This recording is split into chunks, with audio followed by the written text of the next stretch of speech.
From Ethan being on his most dangerous mission yet, to the first installment giving fans a sneak peek of all the action to come, here's why Mission Impossible 7 is split into two parts. Mission Impossible 7 has created a lot of buzz in pop culture. Tom Cruise is back again, playing secret agent Ethan Hunt for the 7th time since 1996. This is his first movie after the insane success of Top Gun: Maverick. And man, you don't want to miss it. Director McQuarrie has outdone himself once again. Everything, from the stunts to the romance, is on a whole other level.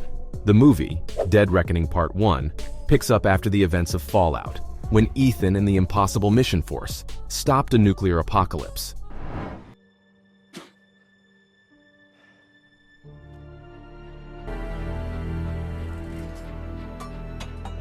This time around, Hunt and the others are on their most dangerous mission yet.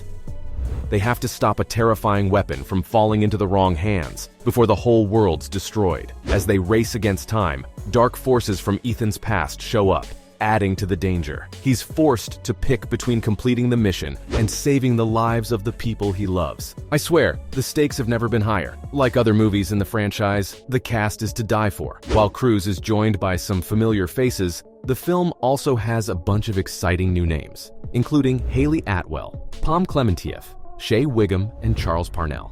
Together, the actors have made magic with this film, and the reviews have been off the charts. It's being called one of the best movies of 2023, and I couldn't agree more. One critic couldn't contain their excitement, saying they had a blast watching the movie. They said the story feels complete, but still leaves you wanting more. Another critic said the film is 2.5 hours of pure thrill, and you won't even know where all the time goes. They said the movie should be seen on the biggest screen possible, and they can't recommend it enough. Like critics, fans too can't stop talking about this masterpiece. One fan tweeted the movie's fantastic, and they were blown away by the huge action sequences in the film. Speaking of the action sequences, I can't be the only one who's still not over Tom riding a motorcycle off a cliff. That video was insane.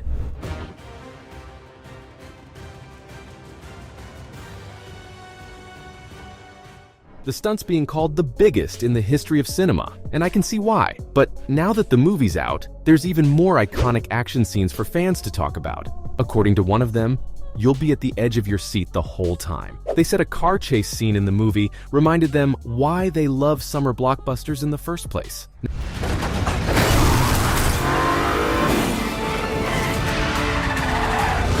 Now that's a compliment. People also can't stop talking about the final scene of the movie, calling it one of the best set pieces in the franchise ever.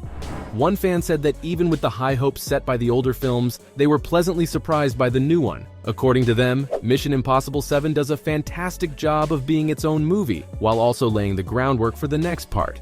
They said it's the best example of two-part movies, which usually have a hard time finding a balance. And yeah, you heard that right. This movie's split into two parts. Christopher, who had a hand in Ghost Protocol, Rogue Nation, and Fallout, opened up about why they split this adventure into two films. During the making of Fallout, the director said he wanted a more emotional journey for Ethan. And for this movie, he wanted to take things a step further and give every character their time to shine. The goal was to give each actor their own emotional storyline and make a movie with just as much feeling as action.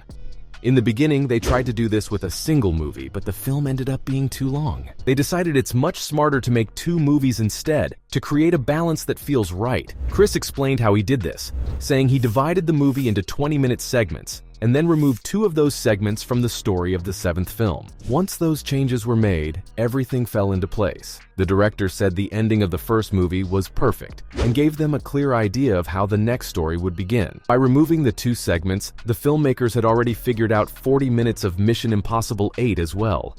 Haley couldn't stop fangirling over how smart Chris and Tom were for this, and talked about the insane way they make these films. She said there are many things that set this duo apart from others. Did you know they started shooting Fallout without a complete script? How crazy is that? Instead of sticking to every word on the page, the super talented pair lets the actors shape the characters, and Atwell loved working this way. She said she'd usually dive into a script, study what her characters like, and then hit her mark. But with this movie, she was asked to figure out what to do on the spot. Actors can't get enough of this genius style of filmmaking, which is why so many iconic characters of the franchise are back for another round. Simon Pegg's returning in his role as the tech whiz Benji Dunn, who's been part of it for 5 films now. Ving Rhames is returning as Luther Stickle, an OG of the franchise since the very first movie. Luther has been a trusted friend throughout the series, and his bond with Hunt's always been unbreakable. Rebecca Ferguson's back too, as the mysterious Ilsa Faust. People can't get enough of her character since her debut in Rogue Nation, and she's been both an enemy and an ally to Ethan over the years. Then we have Vanessa Kirby, who's coming back as Alana Mitsopoulos, aka the White Widow. She's still new to the team, having first appeared in Fallout in 2018, where she played a big role in Ethan's mission. Now here's the biggest surprise. Henry Czerny is making a comeback as Eugene Kittredge. Eugene was the leader of the IMF back in the first movie, and it's been over 2 decades since we last saw him. But he's back, and I can't wait to see how his character fits into the new IMF. This was the perfect time for them to bring Henry back in, cause Alan Hunley, the old boss played by Alec Baldwin, died in Fallout, and fans were going crazy, thinking about who'll take over. But nothing beat the hype after Part 1's trailer release. One person on Twitter said it made them smile from ear to ear, and called the franchise movie magic. I couldn't agree more. Another fan described the film as absolutely insane, and now that it's out, we know it's exactly that. After the craziness of the first part, fans are now curious about what's in store for Part 2, and without spoiling anything, Pegg dropped some big hints about what's to come. He didn't say whether or not his character, Benji, will make it to Part 2, but he assured fans that although it's hard to imagine, the sequel will be even bigger than the first part. This is great news, because for years now, fans and the cast have been bummed by the production setbacks and delays. Part 2 has already been pushed back 2 years from its original release date, but Simon wants fans to hang on tight. He said the 2 movies will be released close together, and both of them are a treat to watch. He said he's seen some crazy things while working on the movies and can't wait for fans to watch them too. Now when Pegg says crazy things, he's not kidding around.